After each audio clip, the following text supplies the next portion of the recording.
C'est parti. Bonsoir à tous. Au nom de la Lebanese Society in Europe, bienvenue à notre troisième rencontre autour de la musique savante libanaise. Après vous avoir présenté en février le grand Georges Baz, rencontré Maestro Naji Hakim en avril, nous avons l'honneur et le plaisir de recevoir Madame Zena Saleh Kayali, auteur de la série Figures musicales du Liban, éditée chez Gottner, pour vous faire connaître ce soir le compositeur et poète franco-libanais, chevalier de l'Ordre national du Cèdre, maître Monsieur Bchara El-Khouri.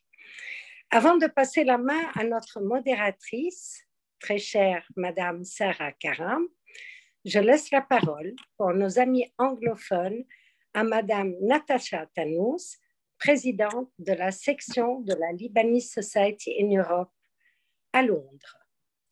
À toi, Natasha. Thank you, Artemis. So the Lebanese Society in Europe has the pleasure to welcome all of you to our third musical event. Following our previous sessions on Georges Baz and Naji Hakim, today we have the great pleasure to speak about Bchara El-Khouri. We hope that you will enjoy this discussion just as much as you've enjoyed the previous one. And please don't hesitate to write any questions you may have on the discussion chat on the right side, well, right side for me, and we'll go through them during the Q&A.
Pour commencer, peut-être Zena, tu peux nous dire quelques mots sur cette pièce que nous venons d'entendre? Oui, nous venons d'entendre La danse des aigles, qui est une pièce de jeunesse de Bchara El-Khouri. Il avait à peine un peu plus de 19 ans quand il l'a composée, mais vous pouvez déjà constater la maîtrise rythmique et la richesse orchestrale de cette pièce. Bchara El-Khouri est un compositeur qui est surtout très célèbre pour la richesse de ses orchestrations. L'orchestration, c'est l'art de faire dialoguer les instruments de l'orchestre les uns avec les autres. Que dit le violon, que dit la flûte au même moment, que dit le hautbois, que répond le violoncelle. C'est un art très subtil, l'art de l'orchestration. Et beaucoup de compositeurs sont connus aussi pour leur orchestration, dont Bchara El-Khouri, qui est vraiment un maître en la matière. Donc, c'était La danse des aigles. Merci Zena pour cette petite introduction musicale. En fait, quand je pense aux artistes, je me dis il y a peut-être deux catégories d'artistes. Ceux qui découvrent l'art par eux-mêmes et ceux qui reçoivent un héritage artistique de par leur famille ou entourage. Et je pense que Bchara fait partie de la deuxième catégorie. Donc je te laisse Zena parler de son énorme ascendance musicale. Et en parallèle, je vais partager une photo que tu proposes dans le livre et qui est très touchante. Alors, Bchara El-Khouri est tombé dans la musique et la poésie depuis sa naissance. Tout d'abord, il est le petit-fils de Al-Akhtal al-Saghir. Les Libanais savent qui est Al-Akhtal al-Saghir. C'est un très, très grand poète qui a vécu, qui est né à la fin du 19e siècle et qui est mort en 1968. Donc, Bchara avait déjà 11 ans, puisque Bchara al-Khouri est né le 18 mars 1957. Donc, quand son grand-père, Al-Akhtal al-Saghir, est mort, il avait 11 ans, donc il l'a bien connu. Ce poète était connu d'abord pour ses écrits politiques. Il était très virulent contre le joug de l'Empire ottoman qui écrasait le Liban jusqu'à la Première Guerre mondiale. Et puis, il était aussi très, très célèbre pour ses poèmes dans la veine romantique qui célébraient la nature, qui célébraient l'amour. Et il s'était donné le surnom, donc le nom de plume de Akhtal al-Saghir. Il s'appelait Bchar al-Khouri. En fait, on appelle les aînés des garçons comme le grand-père paternel. Donc, il s'appelait Bchar al-Khouri, dit Akhtal al-Saghir. Et il s'était donné ce nom de plume en hommage à un grand poète de la Jahiliya qui s'appelait Al-Akhtal. Donc ça, c'était le grand-père de Bchara, une sommité absolue, une sommité littéraire et poétique absolue au Liban et dans la région du Moyen-Orient, parce que beaucoup de ses poèmes ont été aussi mis en musique par de grands compositeurs égyptiens. Donc il était très célèbre. Le père de Bchara, donc le fils de Akhtal al-Saghir, Abdallah al-Khouri, était aussi poète. C'était un intellectuel qui aimait beaucoup recevoir tous les week-ends chez lui à la maison tout ce que comptait le Liban de poètes, de musiciens, d'intellectuels. Donc très petit, très jeune, Bchara a baigné dans cette atmosphère littéraire, poétique, musicale parce que sa maman, Salwa Rahbani, n'est autre que la sœur des célébrissimes Rahbani. Vous savez qui sont les Rahbani, les Libanais les connaissent très bien et même certains mélomanes occidentaux les connaissent. Ce sont les deux frères qui ont un petit peu bouleversé le paysage musical de la musique au Liban à partir de la fin des années 40 et jusqu'aux années 2000, notamment par la voix de l'épouse de l'un d'eux, la célébrissime Fayrouz. Donc, Bchar al-Khouri est le neveu des Rahbani. Sa maman, Salwa, avait été la première interprète des Rahbani avant qu'il ne rencontre Fayrouz, sous le nom de Najwa. Et elle avait connu une heure de gloire comme chanteuse aussi à cette époque-là. Cette femme est très, très attachée à son petit garçon et elle l'élève dans l'amour de l'art, dans l'amour de la poésie, dans l'amour de la musique. Et voilà, donc Bchara a grandi dans cette atmosphère incroyablement artistique avec tout ce qui comptait de musical et d'artistique au Liban. Et quand on est en fait héritier, quand on est héritier d'un tel héritage artistique aussi prestigieux, on a deux possibilités. Soit on se laisse écraser et on ne peut pas s'affirmer, soit on s'en affranchit, on va encore beaucoup plus loin, mais sans jamais renier cet héritage. Et c'est exactement ce qu'a fait Bchara al-Khouri dans sa démarche artistique. Dans la deuxième partie du bouquin, tu structures l'œuvre de Bchara al-Khouri en trois parties. Donc, un compositeur libanais d'abord, ensuite à partir de 1980, la France, et puis il y a un autre changement, un cap qu'il passe à partir de 2003. Pourrais-tu nous exposer les différents événements qui ont structuré ces différentes parties de la vie et de l'œuvre de Bchara al-Khouri parce qu'elles sont en fait très, très liées? Oui, c'est très important. J'ai pensé qu'il fallait absolument diviser la vie et l'œuvre de Bchara al-Khouri dans ces trois grandes parties. Donc jusqu'en 79, de 79 à 2003 à peu près, et à partir de 2003. Donc jusqu'en 79, il vit au Liban. C'est un enfant extrêmement précoce. Il commence à composer de la musique dès l'âge de 12 ou 13 ans. Il est une espèce de boulimique musicale. Il avale tout ce qu'il y a comme traité d'harmonie, d'orchestration, mais ça, on en parlera un peu plus tard quand on parlera des maîtres. Il écoute tout ce qui lui passe sous la main. Il écoute tout genre de musique, beaucoup de musique classique, mais tout genre de musique aussi. C'est un vrai boulimique musical. Il travaille son piano. Il est pianiste aussi avant tout. Et il compose énormément. Il compose de la musique savante. Déjà à l'âge de 13 ans, il a composé 2 concertos pour piano et une symphonie. Il est vraiment extrêmement précoce et extrêmement doué. Il compose aussi beaucoup de musique sacrée. Et ça, c'est très intéressant parce que la musique sacrée, il n'en a plus du tout composé après. C'est vraiment dans la partie où il vivait au Liban et où il a été d'ailleurs maître de chapelle à l'église de Antelias, où il a composé beaucoup de musique sacrée pour chœur et dont quelques pièces qu'on connaît jusqu'à maintenant et qu'on chante jusqu'à maintenant dans les paroisses libanaises et dans les paroisses de la région, sans savoir forcément qu'elles sont de Bchara el-Khouri, comme Yaman Ta'ammatta fi Nahr al-Urdun, celui qui s'est fait baptiser dans le fleuve du Jourdain. C'est un hymne extrêmement connu, qu'on chante beaucoup, mais on ne sait pas forcément que c'est Bchara el-Khouri. Donc cette période d'avant 79 est extrêmement riche. C'est vraiment l'installation de Bchara dans la musique et même l'approfondissement.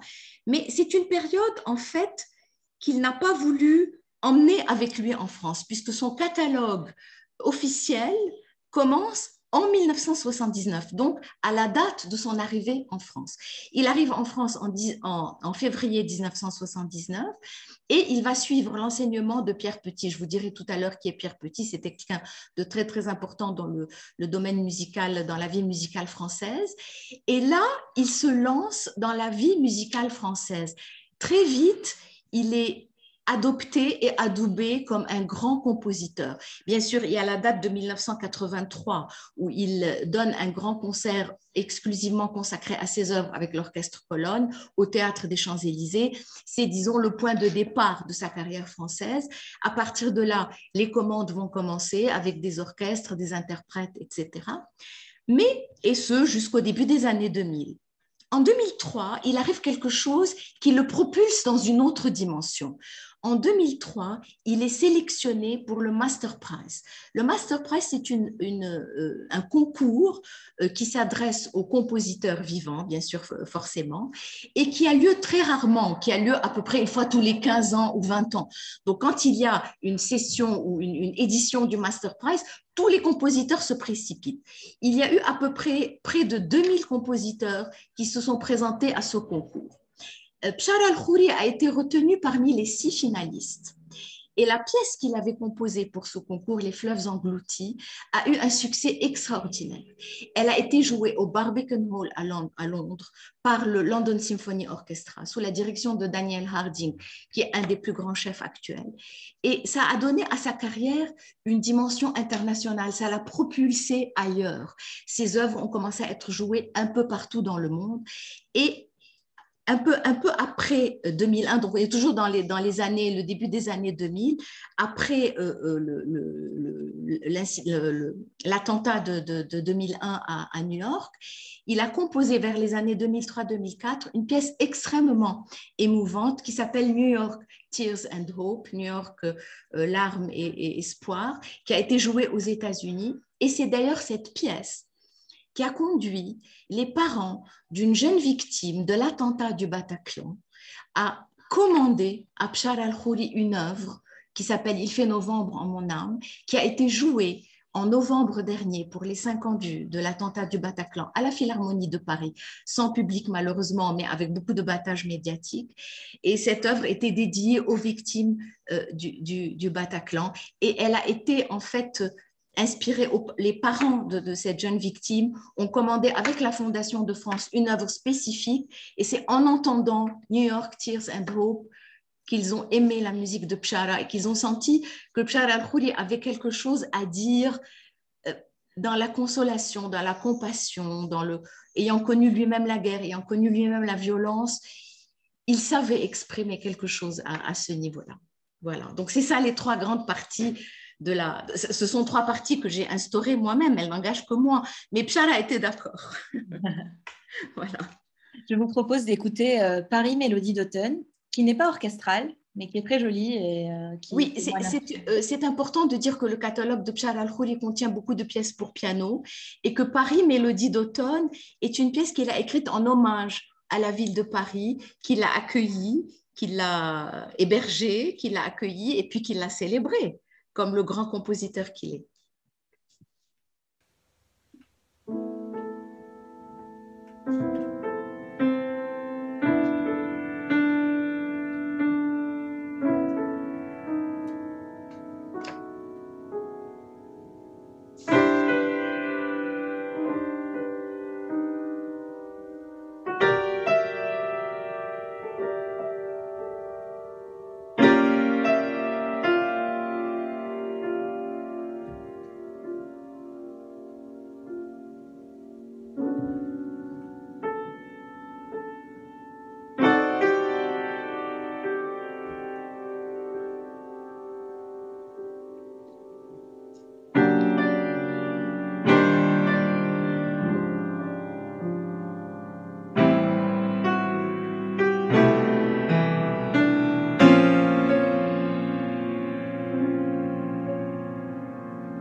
on a vraiment l'impression d'écouter un poème, en fait. En fait, si vous étiez à la séance de dimanche après-midi au musical du Liban, vous l'auriez entendu dans son intégralité par Georges Zakache, qui est présent avec nous ce soir et qui l'a merveilleusement interprété avec beaucoup de sensibilité et de poésie. Oui, il y a beaucoup de poésie dans la musique de Bchara El-Khoury. Oui, d'ailleurs, en fait, Pierre Petit, le maître français dont tu parlais, Léna, a dit il faut dire que Bchara El-Khoury est un poète en même temps qu'un compositeur. Donc là, je le cite. Et oui. on a vraiment l'impression qu'il a un rapport très particulier à la poésie. Alors, en plus du rapport familial, parce que, comme on a vu, sa famille paternelle, il y a des poètes dans sa famille. Mais en plus de ça, on a l'impression qu'il incarne la poésie dans ses œuvres et dans les titres de ses œuvres. Donc, oui, absolument. Mais avant ça, il écrit des poèmes dès l'âge de 4 ans. En fait, il n'écrit pas parce qu'il ne sait pas écrire. Mais il récite des vers à l'âge de 4 ans déjà, que sa mère écrit et consigne dans des petits cahiers. D'ailleurs, les petits cahiers sont au centre du patrimoine musical libanais à Notre-Dame de Jarmouk, vous pouvez les consulter. Donc, sa maman transcrit les poèmes qu'il dit déjà dès l'âge de 4 ans. Donc, entre l'âge de 4 ans et l'âge de 8-9 ans à peu près, il a toute une série de poèmes, tout un cycle de poèmes qui sont d'une vraiment très étonnante maturité pour un enfant si jeune, où il parle de la mort, où il dit qu'il veut mourir, à l'âge de 8 ans, il dit qu'il veut mourir avant ses amis pour ne pas être triste de leur mort. Il dit qu'il veut devenir du sable pour que ses amis le foulent aux pieds. C'est quand même incroyable, à 8 ans. Donc, il est vraiment un vrai poète dès son plus jeune âge. Ses œuvres poétiques ont été publiées au Liban avec un certain succès. Et en 1972, il est récompensé par le président de la République. Alors, le président de la République de l'époque, Slimane Frenjie, récompense le plus vieux poète du Liban et le plus jeune. Le plus vieux a 107 ans, il s'appelle Lahed Khatir, et le plus jeune a à peine 14 ans, c'est Bchara El-Khoury. Donc, la poésie est effectivement très présente. Aussi, comme tu disais, Sarah, tout à l'heure, dans ces titres, il y a souvent les titres de ces œuvres, il y a souvent le terme poésie, poétique, poème symphonique, méditation poétique. Ça revient tout le temps, poème, poème nocturne. Et même les titres en eux-mêmes sont poétiques. Aux frontières de nulle part, collines de l'étrange, le vin des nuages. C'est vraiment extrêmement poétique. Et puis, il a mis aussi en musique de la poésie, sa fameuse mélodie, le chant d'amour, qui est un chef-d'œuvre absolu, que toute soprano qui se respecte devrait avoir à son répertoire, et a été écrite sur un poème de Lamartine. Et en ce moment, je ne trahirai pas un secret en vous disant qu'il écrit un cycle de poèmes sur des poèmes d'une jeune poète très douée qui s'appelle Céline Walter. Donc vraiment, poésie et musique. On dit que la poésie est la cousine germaine de la musique, mais vraiment, chez Bchara El-Khoury, c'est très, très imbriqué. Il écrit de la poésie jusqu'à maintenant, mais il ne publie pas. Il écrit pour lui-même. Donc je passe quelques secondes de poème nocturne.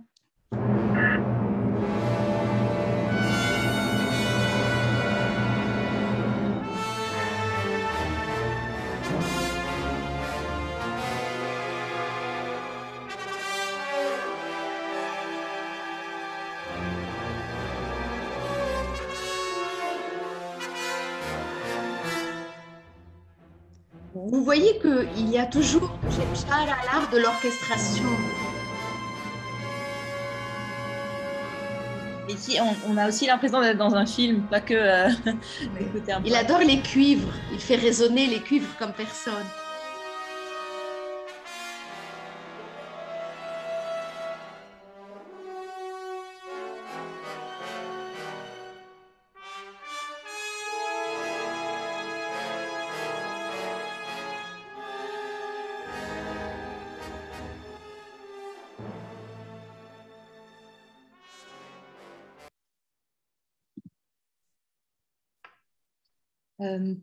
Donc là, on va remonter un petit peu le temps.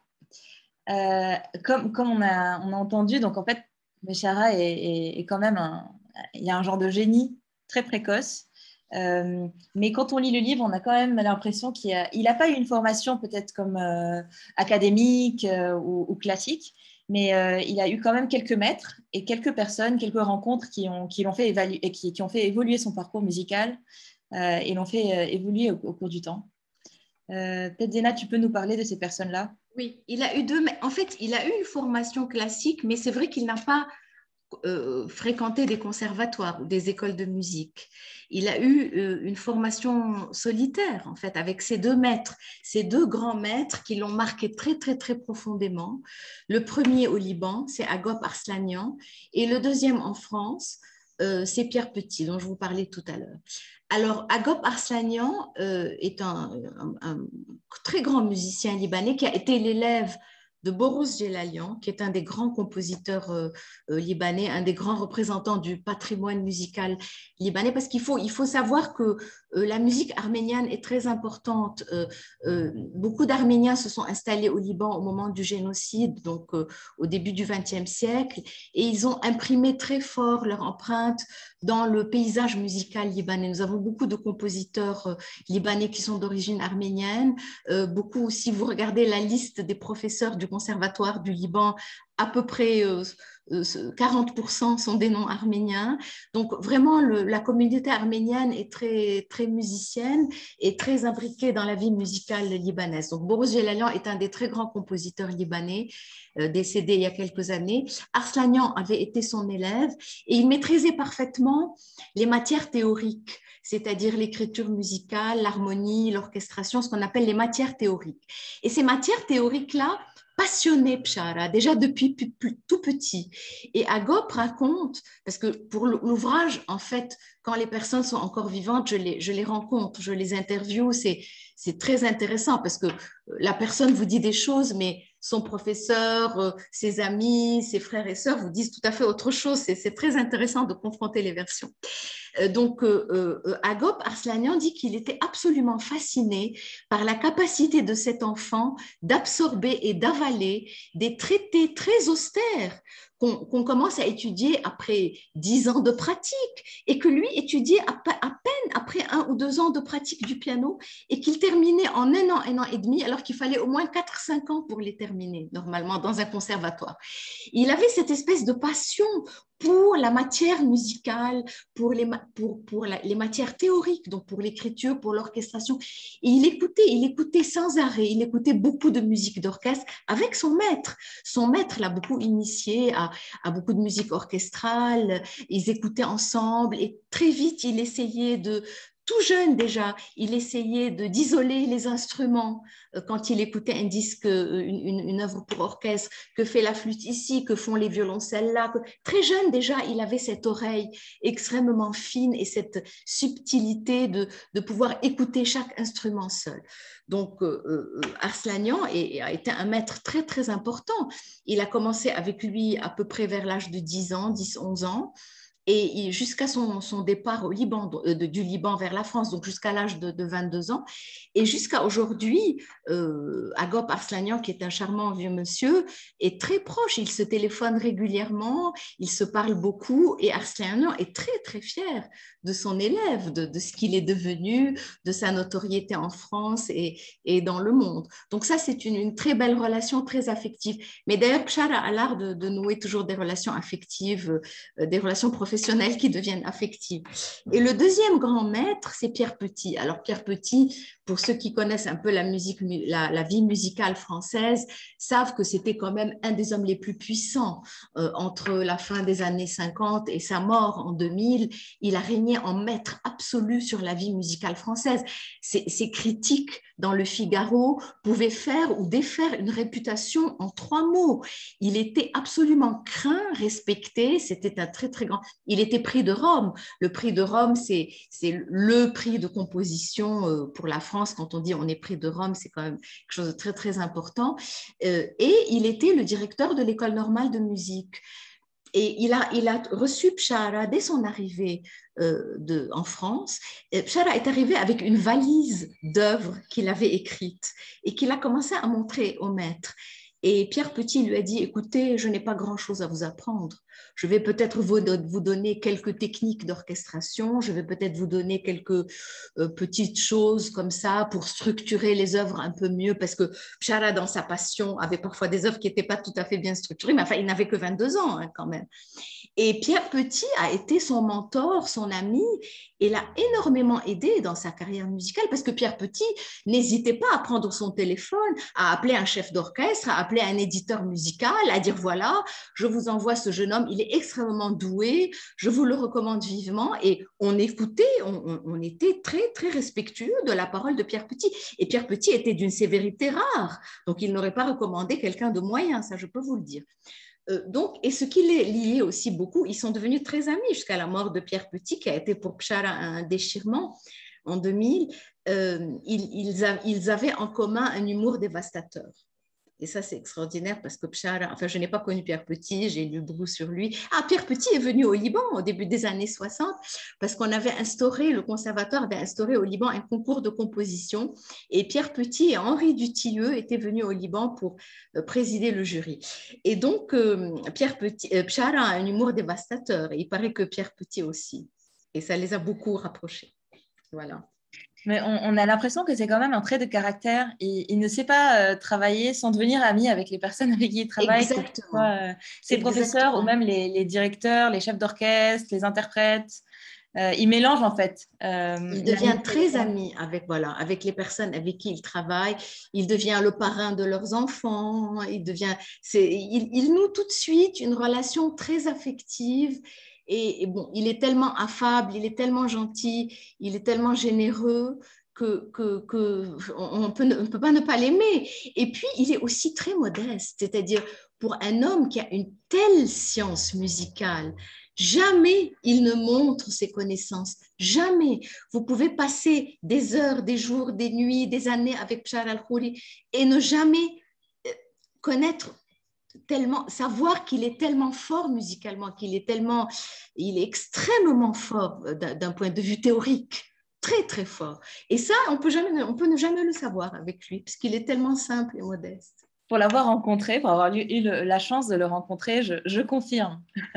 Jamais on imagine tout ce qu'il y a dans son intellect et dans son âme musicale.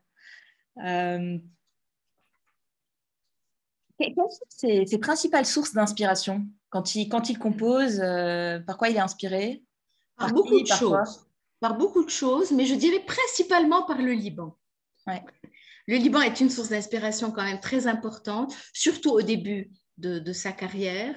Il a beaucoup composé. Il y a ce que j'ai appelé la trilogie libanaise, qui est composée de trois œuvres très importantes, symphoniques, qui sont Le Liban en flammes, Les ruines de Beyrouth et Le Requiem pour les martyrs de la guerre du Liban, qui sont trois œuvres très fortes, symphoniques, et que j'ai appelé la trilogie libanaise, et qui sont aussi, dont la source d'inspiration est surtout la guerre au Liban. Mais il n'y a pas que la guerre qui l'inspire, parce que Pchara a une âme romantique, et comme tous les romantiques, il est très inspiré par la nature. C'est une source d'inspiration très forte chez lui. Et la nature au Liban l'inspire énormément. Il a écrit une pièce qui a été créée par l'Orchestre de Paris en 2015 à la salle Pleyel, qui s'appelle Orage, au pluriel. Et cette pièce, il a écrit un texte poétique extraordinaire que j'ai retranscrit intégralement dans l'ouvrage parce que je l'ai trouvé très beau, où il décrit les orages au Liban à la nuit tombée. Et c'est extrêmement fort, c'est extrêmement beau. Et quand on demande à Pchara al-Khouri, parce que souvent les organisateurs de concerts demandent aux compositeurs d'écrire un texte explicatif de leur pièce. Alors Pchara n'écrit pas texte explicatif, il dit je sais pas expliquer. Il écrit un poème en général, ou alors un texte en prose, mais extrêmement poétique.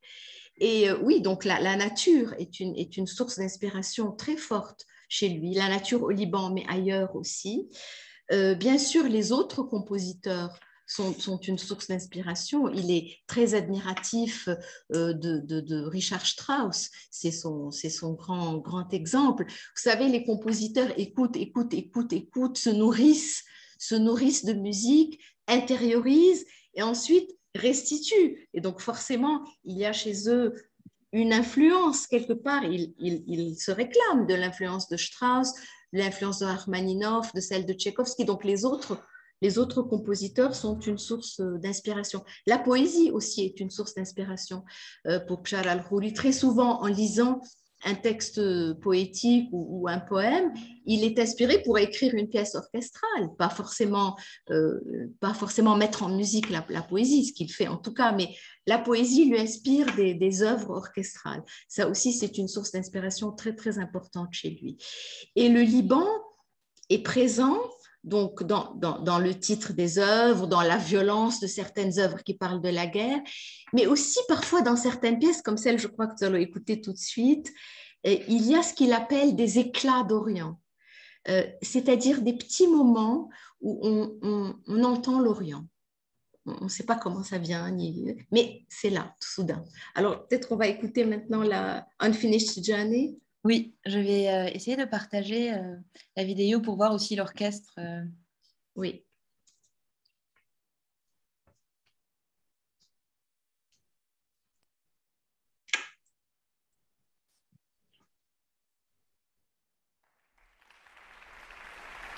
Donc, c'est l'orchestre des Jeunes Villes de France.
Voilà, je voudrais dire un mot de cette pièce parce que c'est en fait le tube de Bchara al-Khoury. Pourquoi?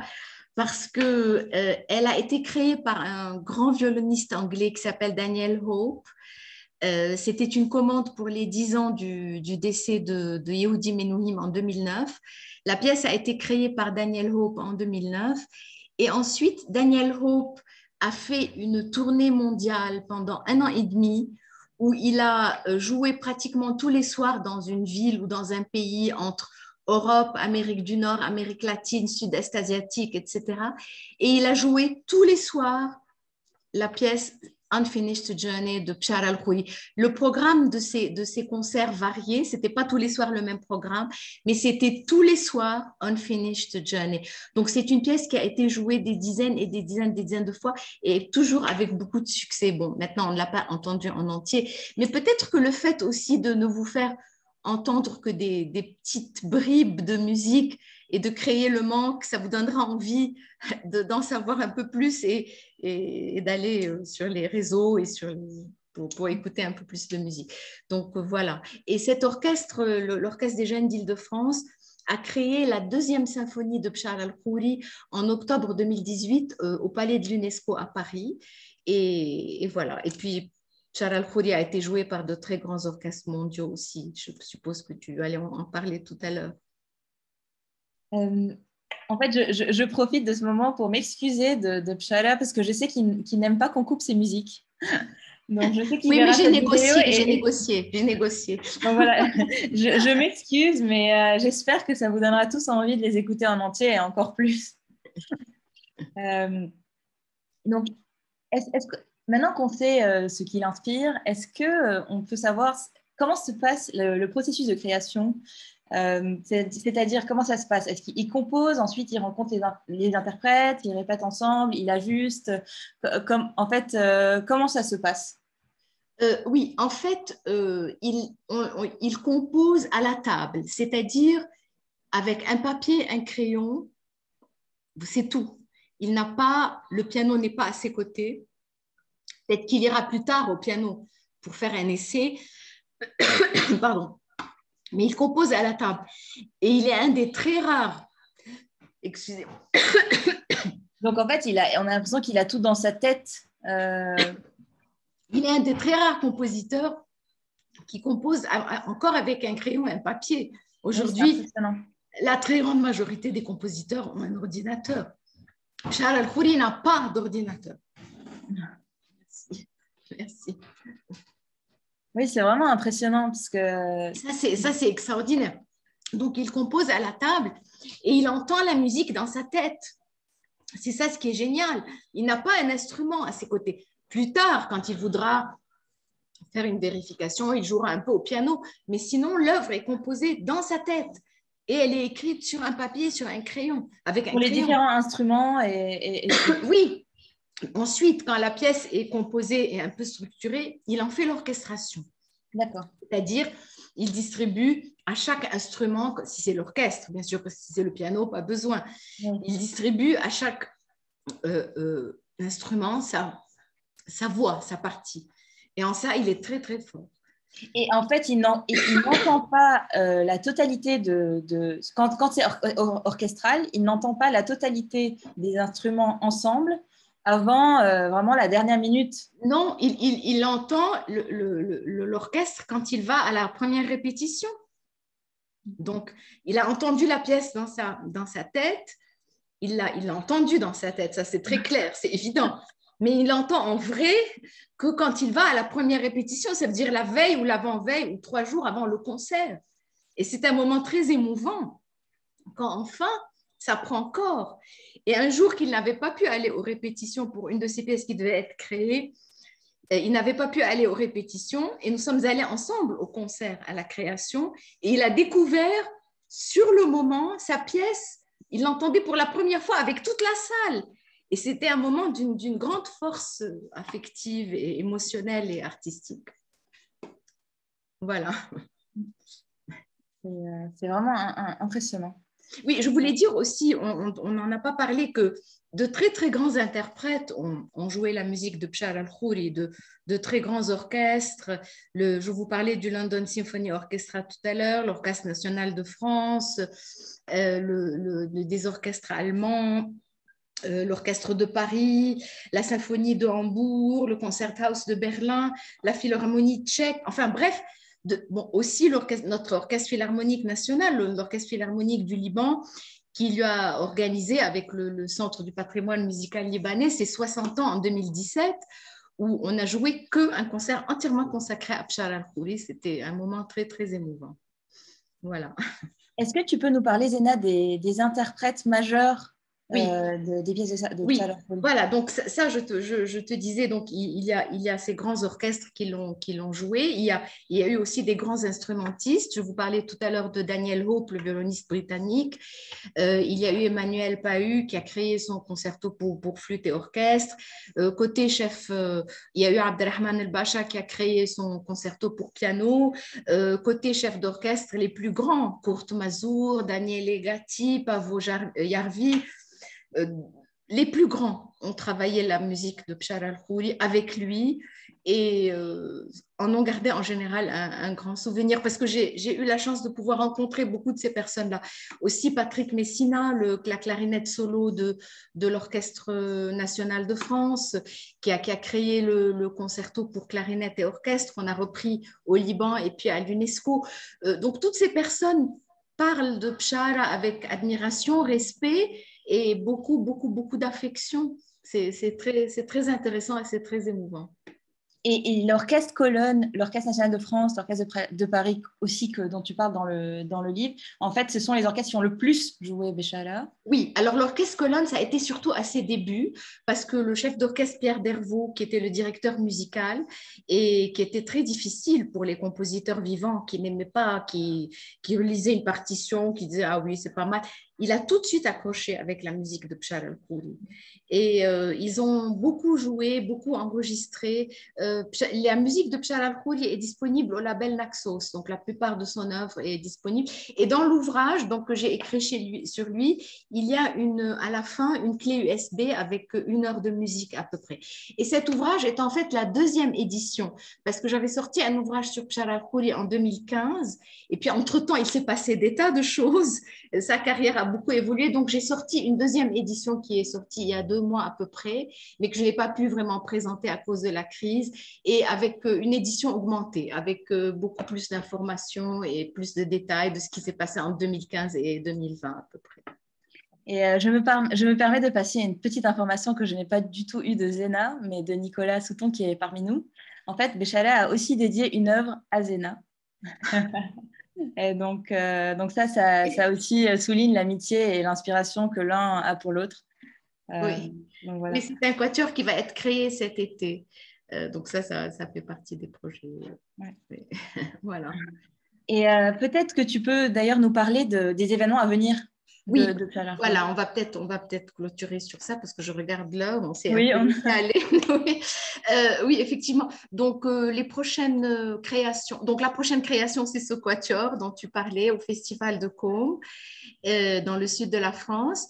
Et il va y avoir 2 événements très importants. Le 27 août, au Festival de la Chaise-Dieu, il va y avoir l'œuvre de Bchara, le chant d'amour dont je vous parlais tout à l'heure, sur le poème de Lamartine, associé aux 4 derniers leaders de Strauss, ce qui pour Bchara est un bonheur immense parce que être joué dans le même concert que sa grande idole Richard Strauss, c'est quand même extraordinaire. Et autre chose aussi, le 8 octobre à Genève, son concerto pour corps et orchestre qui a été créé par David Berrier, je crois en 2003, va être repris à Genève avec aussi une œuvre, au même programme, une œuvre de Richard Strauss. Alors son bonheur est à son compte.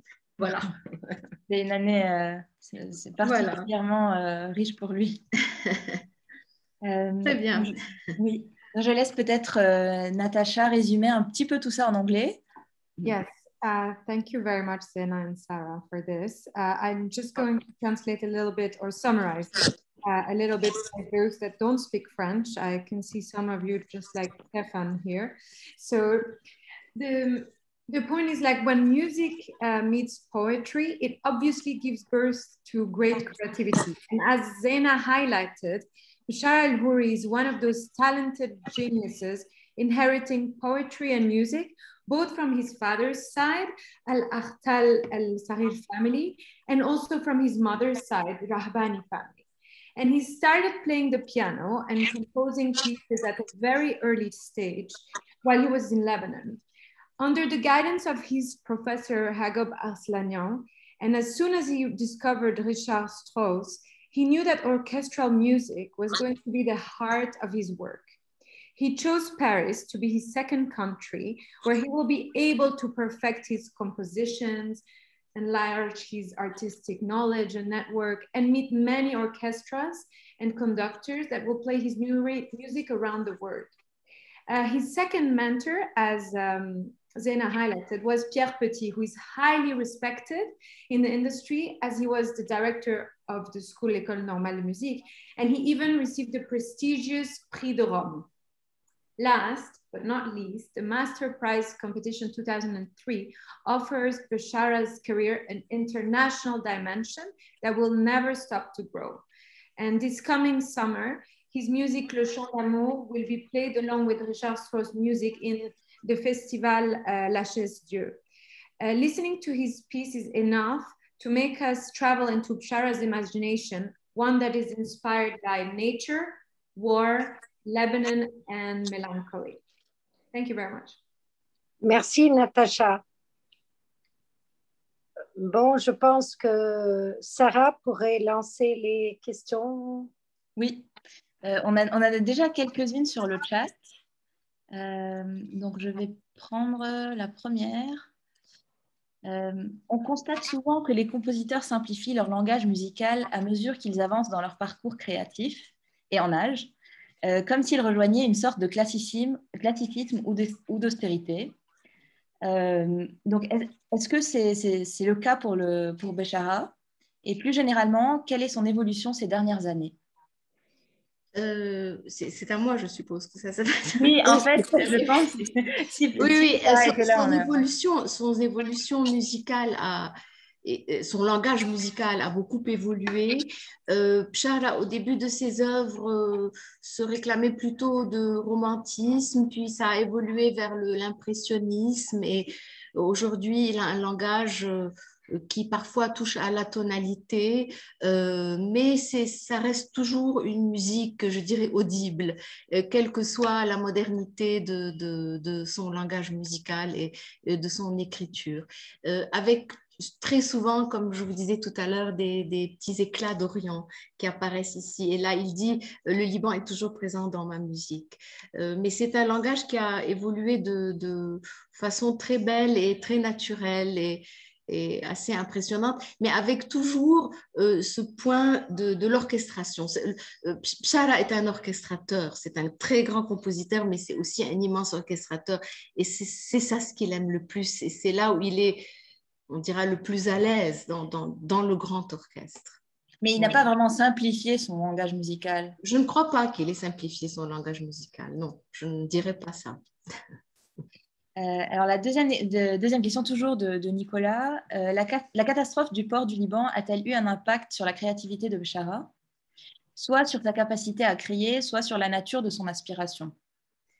Oui, alors c'est une question très intéressante parce que Bechara el-Khoury est un compositeur qui est très touché par les événements du monde. Même les événements du monde le touchent, alors que dire des événements du Liban? Il a été très choqué par la catastrophe du port et pendant quelques jours, il a été incapable de travailler. Il était vraiment très, très mal en point. Et puis, il s'est repris. Et là, bon, je ne peux pas en parler plus parce que c'est encore un secret, mais il y a quelque chose qui se trame autour de ça. Vous le saurez. Voilà. Alors, la troisième question, je pense que c'était lié au Quator dont tu nous as parlé, Zena. Oui. Est-ce qu'il y a quelqu'un d'autre qui veut poser des questions sur le chat ou même oralement?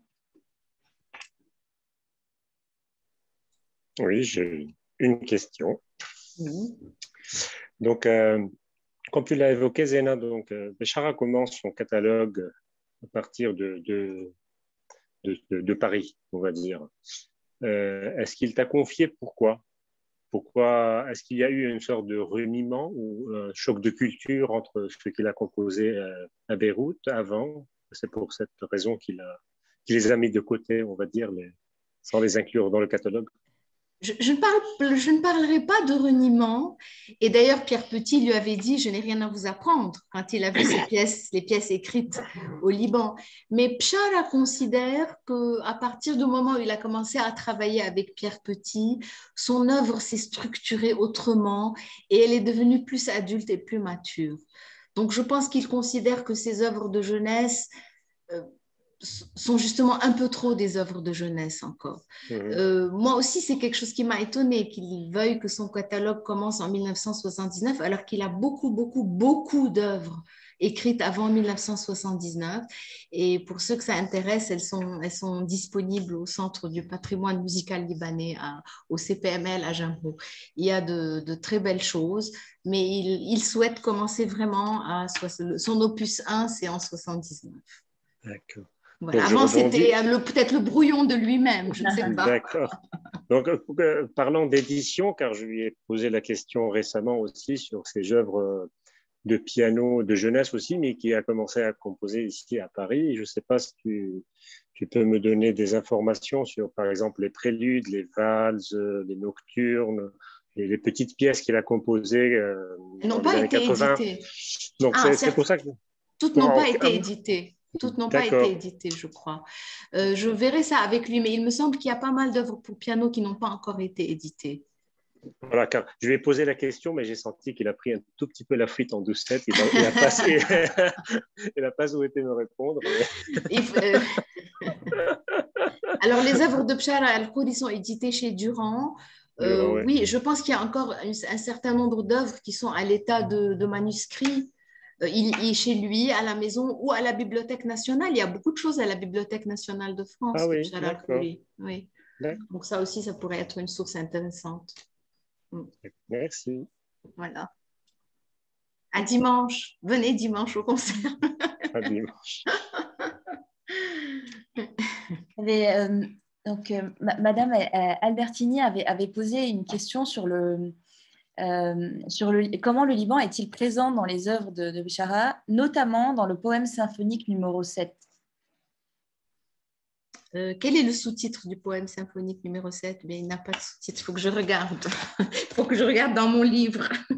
Il fait novembre, mon âme. Ah, il fait novembre, mon âme, d'accord, oui. Donc, l'œuvre qu'il a composée en hommage à votre fils et aux victimes du Bataclan. Voilà, aux victimes du Bataclan. Voilà. Oui, je pense que le Liban est présent par peut-être le contraste qu'il y a entre les deux parties de l'œuvre. Une partie un peu violente, un peu bouleversante, et ensuite une partie apaisée, un peu comme une prière, un peu comme... et c'est assez, je veux dire, le Liban passe beaucoup par ces bouleversements suivis de périodes d'apaisement où la prière est présente. Je pense que c'est dans ce sens-là que le Liban est présent dans Il fait novembre en mon âme. Merci. Voilà. Enfin, j'espère qu'il ne vous dira pas le contraire. Comme a dit le précédent interlocuteur, il ne m'a pas vraiment répondu. D'accord, alors je vous réponds à sa place. En tant que sa biographe, je vous réponds. Oui, et là, tu fais la porte-parole jusqu'au bout. Voilà. Voilà. Merci. J'ai une petite chose aussi, Zena. Je ne sais pas, je n'ai pas eu l'impression que tu as évoqué aussi sa collaboration avec l'État américain. En 2011, pour les 10 ans du... C'est ça, c'est l'œuvre c'est New York Tears and Hope. Oui. C'est ça, c'est l'œuvre New York Tears and Hope. Tu en as parlé peut-être, je n'ai pas fait attention. J'ai parlé peut-être au début, et j'ai dit que c'est cette œuvre, Madame Albertini a connu cette œuvre, et c'est ça ce qui lui a donné envie de commander à Bchara Al-Khouri une œuvre pour les 5 ans du Bataclan. Voilà, où son fils a été parmi les victimes. Donc, c'est une œuvre très importante. Et voilà, Bchara Al-Khouri est un compositeur aussi dans le monde. Les événements du monde le touchent autant que les événements du Liban, ça, c'est sûr.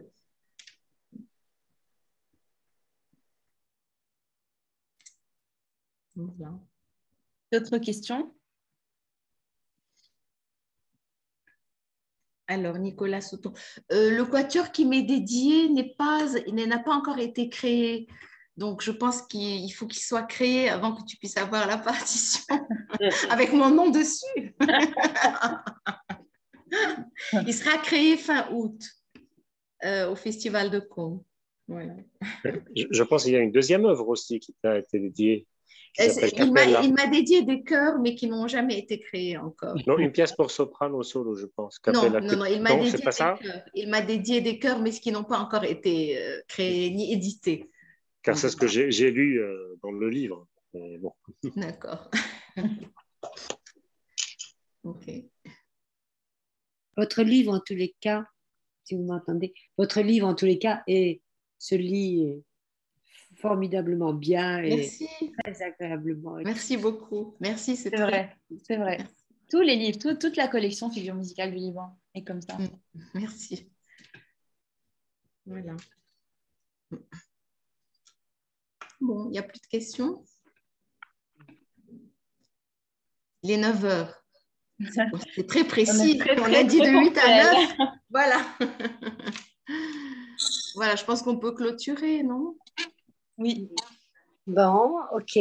J'espère que tout le monde a passé un moment très, très agréable et très enrichissant. Alors, je vais vous dire merci pour votre présence à tous. Merci Sarah, merci Zena, merci Natacha. Natacha va certainement conclure en anglais. Et puis après, pour ceux qui le souhaitent et qui aimeraient entendre une fin musicale qui sera intitulée, disons, je laisse Sarah l'annoncer à la fin. Je vous embrasse tous et j'espère vous retrouver tous pour la 4e rencontre qu'on fera dans 2 mois. Donc, au mois d'août, ce sera précisé plus tard. Bonne soirée. Je vous embrasse. À toi, Natacha. Hi, everyone. On behalf of the Lebanese Society in Europe, I wanted to thank everyone for participating in this discussion, and we look forward to seeing you again in August for the next session. Je vais passer en fait encore un poème symphonique intitulé Le Liban en flammes. Il est long, donc vraiment on le passera et vous restez autant que vous voudrez. Vous partez si vous voulez. Vous allez manger si vous voulez. En tout cas, merci à tous. C'est le premier volet de la trilogie libanaise, le Liban en flammes. C'est une œuvre qui date de 1980 et qu'il a écrite en pleine guerre, c'est en plein bombardement. Il était rentré au Liban pour des vacances. Il y a eu une série de bombardements comme on en a le secret et il l'a écrite à ce moment-là. Voilà. Et hop, la musique.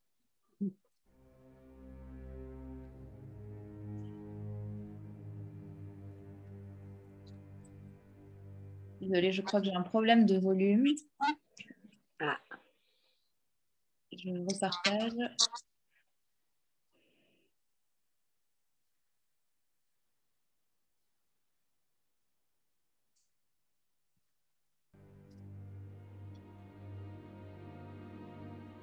Ça ne passe pas. C'est bon. C'est bon? Oui, oui. Tu peux juste hausser un peu.